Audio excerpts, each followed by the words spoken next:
ماسارو ایبوکا در سپتامبر سال 1945 از جنگ جهانی دوم به توکیو برمیگرده تا کار جدیدی رو در پایتخت ژاپن آغاز بکنه. او کار خود رو در یک ساختمان قدیمی و جنگ زده و تنها با 8 کارمند راه اندازی میکنه.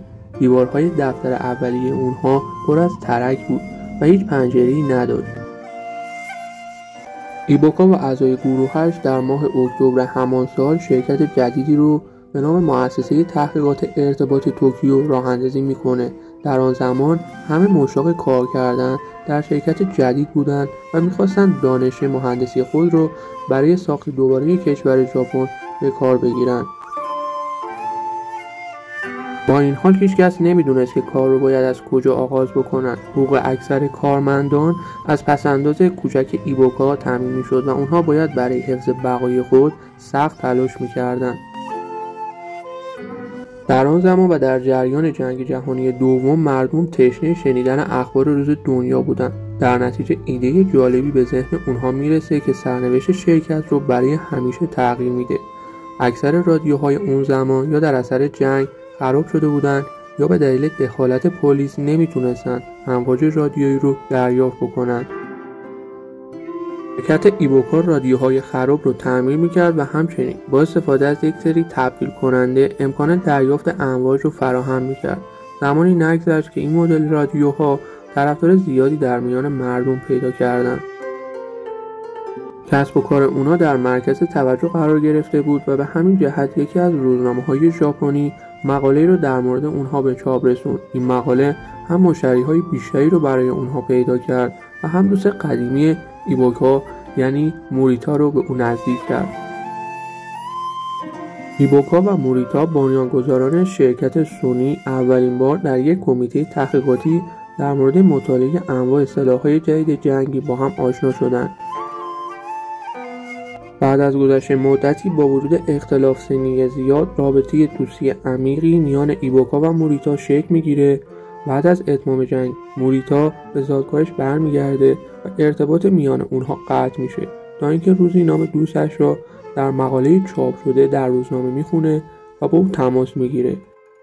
ایبوکا هم از اون میخواد که خودش رو هرچه سریعتر به توکیو برسونه تا همکاری خود رو دوباره با او آغاز بکنه. اونها دنبال نام جدیدی بودن تا تبلیغات شرکت خودشون رو بتونن جهانی بکنن. قصد اونها این بود که مخفف نام شرکت یعنی TTK رو برای تبلیغات انتخاب بکنن، اما این نام قبلا استفاده شده بود. کلمه توتسوکا نیز یکی دیگر از نام‌های پیشنهادی بود، اما موریتا در سفری که به آمریکا داشت متوجه شد تلفظ این نام برای آمریکایی‌ها بسیار سخته. اونها نهایت نام سونی رو که از ترکیب دو لغت سوناس به معنی صدا و سونی به معنی پسر جوان بود انتخاب کردند. هدف اونها از انتخاب این نام این بود که در تمام زبانهای دنیا به یک شکل تلفظ بشه. اولین محصول شرکت یک بلوپز بود که برخلاف تصور نتوانست سطح انتظارات رو برآورده کنه، اما این محصول به دلیل اینکه برنج رو یا میسوزوند یا نپخته تحویل میداد به هیچ وجه فروش خوبی نداشت. شکست سونی در فروش این پلوپز باعث شد تا این شرکت وارد بازار محصولات صوتی بشه و با شکست مواجه شد. اونها بعد از اولین شکست خود ناامید شدند و مبلغ بیشتری رو به تحقیقات اختصاص دادند. اونها تمرکز خود رو روی توسعه محصولات گذاشتن که برای مردم ژاپن سودمند باشه.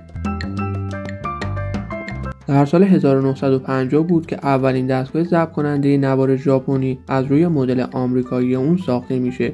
این دستگاه نیز چندان مورد استقبال قرار نگرفت تا اینکه سونی نسخه ترجمه شده 999 راه استفاده از دستگاه ضبط نوار رو منتشر میکنه.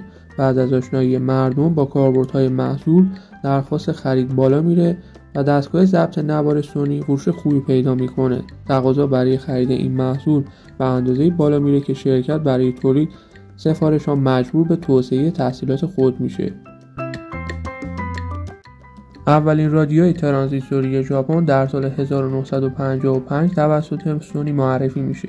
ایبوکا میگه بیایید ترانزیستوری رو برای محصولی بسازیم که هر کسی توانایی خرید اون رو داشته باشه. در غیر این صورت وقت خودتون رو تلف نکنید. چیزی که من در ذهن دارم یک رادیوه. بیایید روی یک رادیوی ترانزیستوری کار کنید.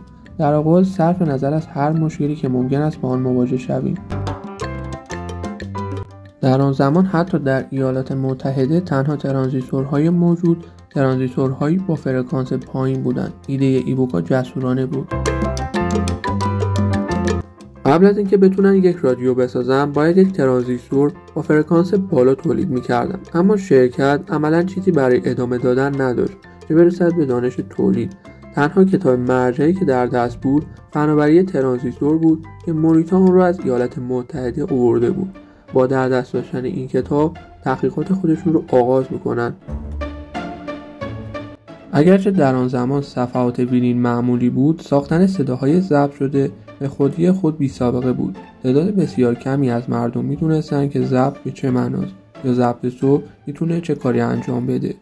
سونی بحث از راه اندازی اولین ضبط صوت ژاپنی با چالش آموزش مصرف کنندگان در مورد ارزش این محصول به منظور فروش مواجه شد.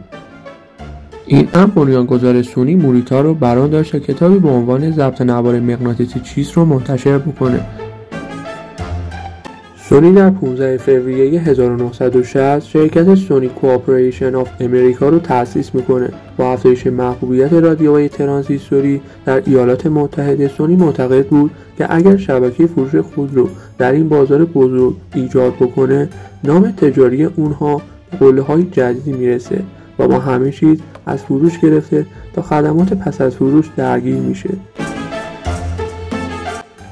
در سال 1979 بود که اولین نسل واکمن ها رو به بازار عرضه میکنه. این دستگاه ها قابل حمل بودن و مشتری ها در هر جایی میتونستن به نوار کاست مورد علاقه خود گوش بدن. بسیاری از کارمندان شرکت معتقد بودند که این دستگاه بدون امکان ضبط صدا نمیتونه در میان مردم به محبوبیت برسه، اما برخلاف باور اونها این دستگاه سبک زندگی جدید و موفقی رو در میان مردم جا میندازه و به موفقیت چشمگیری میرسه. یکی از مدیران ارشد سونی یعنی نوریو اوگا در سال 1989 به عنوان مدیرعامل شرکت برگزیده میشه. شرکت سونی در همان سال شرکت کلمبیا پیکچر رو خریداری میکنه. این اقدام بزرگترین خرید یک شرکت ژاپنی در اون زمان محسوب میشد.